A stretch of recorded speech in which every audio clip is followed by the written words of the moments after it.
Guys, nandito si kaibigan guys. Meron po daw silang ibibigay po sa atin na mga lucky charm, no? At saka yung mga agimat at pampaswerte. Grabe naman to. Hindi ko talaga inaasahan ito guys na ito ay ibibigay sa atin. Kaibigan, saan po ba natin ito matatagpuan? Tinuro ito ng ating kaibigan ngayon guys. Naalala po ba ninyo yung duwende po doon kung saan po nabili po ng yung luti dyan, kung saan po ay wala na po yung duwende dahil po hindi po nila nagustuhan yung nakabili ng lupa dyan. Malapit lang po dito sa ating bahay guys. Sabi ng ating kaibigan, siya mismo ang magpapaabot sa atin na para po ay makuha natin. Kaibigan, ano po ba itong mga gamit? Makakatulong po daw ito. Kaya nagpapasalamat po ako kaibigan. Isa naman pong kasayahan po, no, ngayong hapon na to na binigay po niyo sa akin. Meron naman pong gift na ibibigay po niyo sa akin. Sino pong may-ari nito? Bakit po sila nag-iipon at saka iniiwanan lang po nila doon? Huhukayan ko pa ba? Sige guys, huhukayan po natin guys. Hindi lang po daw niya sasabihin ng ating kaibigan kung unsa man daw ang nakabutang dito. Basta atuon daw nato ugma sa alas 12 kaibigan. Pila man nakabuok. Klase-klase daw guys, no? Ibang klaseng mga agimat guys at pampaswerte na ibibigay po sa atin ngayon. Bukas ng alas 12 guys, ipapakuha na po ng ating kaibigan at ipapabungkal lang po niya doon sa gilid ng niyog para po ay makita po natin yung yung ibibigay po nila. Kaibigan, sino po ba nagbigay ito? Sinasabihan kanila? Grabe na, napakabuti naman itong duwende na yan. Ako pa talaga ang napili nila na ibigay po dito. Pwede po ba ito na maibigay sa iba? Salamat, pwede daw to ibigay guys. Pero sa karapat dapat lang. Pero kaibigan, di ba tinitingnan po ninyo?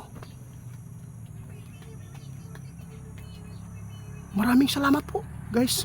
Grabe, hindi ko talaga inaasahan po ngayong hapon na ito, no, na ibibigay na naman po ang gamit po ng mga kaibigan. Grabe, hindi po nila binanggit po dito ngayon guys. Mamaya pagkatapos ng pakikipag-usap natin sa kanila, sasabihin po ng ating kaibigan kung ilan po ito. Kaibigan, totoo po ba ito? Magagamit po ba talaga ito? Sabi ng ating kaibigan, tingnan mo itiit yung lagay po ninyo ngayon. Anong nangyayari sa inyo? Dahil mabuti kayong tao at sumunod po, no, sa Panginoon. Kaya nagkaroon tayo ng maraming blessing na binigay po. Grabe kaibigan, hindi ko talaga inaasahan ito. Grabe, salamat po sa ibinigay po niyo sa akin Wala pong ano man yan. Wala man kaming isukli sa inyong kabutihan kaibigan. Ngunit ang pagmamahal po namin ay magpakailanman din, no kaibigan. Sana po hindi po kayo magbabago. Guys, grabe, dili ko makatuuan ni guys, no, bag-ulang tagi-tagaan kung asa nagtapok ang mga naasa tuwa karon na napoy gihatag sa ato ang amigo. Gihatag nila diha kay tatay ang mga naipon sa mga duwende dyan kung saan ay umalis na po siya doon dahil po hindi maganda ang ugali ng tao nakakuha ng luti dyan. Kaya bukas alas 12 abangan nyo guys at ituturo ng ating kaibigan kung anong mga gamit ito at bubungkalin po natin kaibigan. Salamat po, ito ay ipinagkaloob na naman po ninyo sa amin. Kaya hindi lang po kami magtatagal dito kaibigan kasi po uuwi na po kami. Lalo na ikaw. Oo, sige po. Salamat po. Salamat.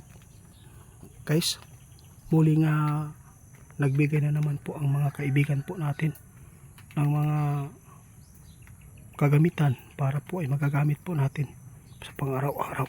Ngayon, sinabihan tayo, no, kung ano daw ang nasa atin ngayon ng mga swerte. Dahil po daw ay sumunod tayo. Kaya ito, hindi ko talaga inasahan guys na ito yung masabi ng ating kaibigan. Abangan ninyo. kukunin po natin yung mga binigay po ng ating mga kaibigan. Hanggang dito na lang muna guys. Sana suportahan po ninyo ang aming mga eksplorasyon at mga babala at mga isi-share po ninyo itong mga video natin guys, para maraming mga tao na matulungan din natin at mabigyan po ng advice. Hanggang dito na lang kasi si kaibigan umalis na. Kaya salamat po sa lahat po ng mga supporter nyo guys. Shout out pala kay Jojo Parilla at saka si Sir John Digia, Wilbert Lagari, lalo na sa mga tumulong po sa atin, no, na magpaasa ng mga impormasyon at magtatanong. Isa po kayo na nakatulong sa amin dahil po isinasangguni po natin sa mga kaibigan po natin. Swerte ang makakuha ng ibibigay po ng ating kaibigan. Sa mga tao lang po ito na mapagkatiwalaan po talaga.